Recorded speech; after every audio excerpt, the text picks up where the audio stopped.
So strap bar straps. I know that this is something that, is a very useful training tool when you're trying to learn clear circles and giants and all that sort of thing. But a lot of adults who started it as adults, especially if you only go to open gyms and you're not in a taught class, you may never have used a strap bar before. You may not know exactly what's going on with those. So obviously I am not at the gym right now. I'm at home, so we're going to have to use a mop as the replacement for our bar. But we'll talk a little bit about that, a little bit more about that in a minute. Other things that you need when you're doing strap bar, you need a good pair of wristbands. This particular one that I use it's a 6-inch long pair, which some wristbands come in like half that length. Those are not going to be enough cushioning to avoid slipping out from under the straps. And also, if you wear dowel grips, you should have long wristbands to go under those anyway. So make sure you've got that longer pair of wristbands. These are also quite thick. If you cannot find thick wristbands for some reason, another good thing you can do is stack 2 pairs, one on top of the other. And this pair of bar straps that I have that I made for myself is actually custom sized to fit me correctly with 2 pairs of wristbands stacked one on top of the other. But the gym I'm at now actually has wristbands that fit my wrists correctly. So I don't use those as much as I used to. I do still have them in my gym bag though, so that's what we're going to use. When you put your wristbands on, you do not want to pull them all the way down onto your wrist, because then they're not really protecting you from anything. This is another one of those things that also goes for when you're wearing grips. You want to have, that's probably about 1.5 inches from where my hand actually meets my arm to where the top of the wristband is. And the reason for that is so that when the grip or when the strap starts pulling upwards, it can't slip off the top of the wristband. It's just going to dig into the cushioning and hold on and stay where it's supposed to be. So you put both of your wristbands on like that. Shrug them up over the bottom of your wrist.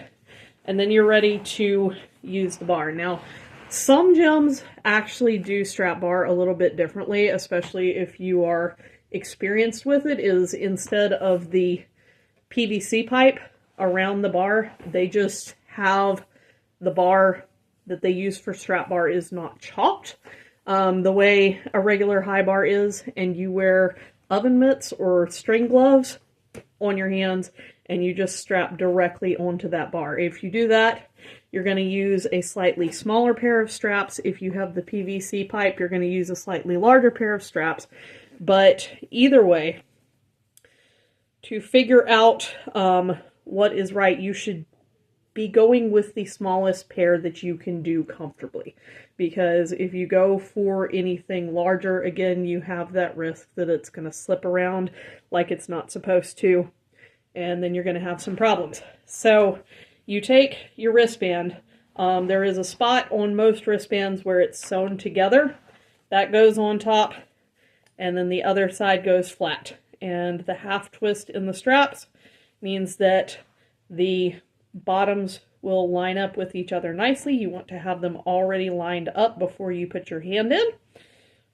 You're going to put it in, you're going to sit it right on the joint of your wrist, and then you're going to overlap the straps. Obviously, this is difficult to do with your second hand. I oftentimes just kind of grab it in my teeth and use it for that, which is why it's good that I have my own pair. But,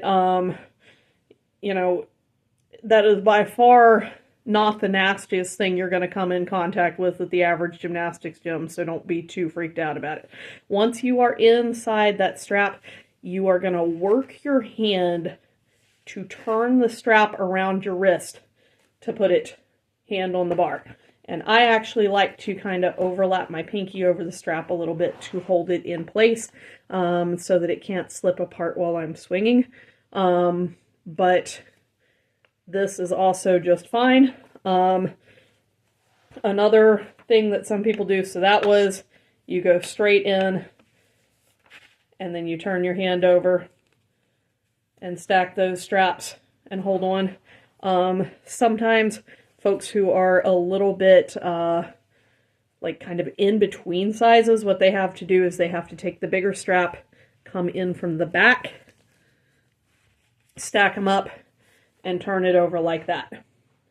And that just kind of uses a little bit more of the strap's length so that it tightens you up to a good secure hold, even though you are not perfectly at whatever strap size is offered by the gym.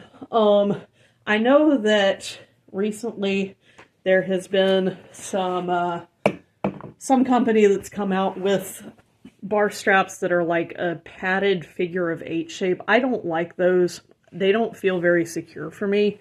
I prefer the old-fashioned regular ones. But if you feel better in the figure 8 ones, you know, it's a personal decision.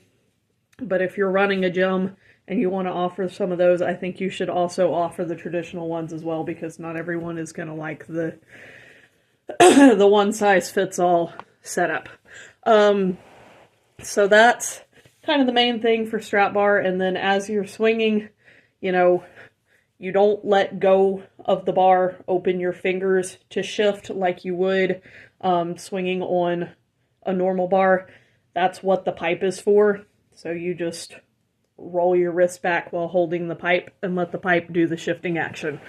That's about all I've got. Hope that helps y'all out. Bye.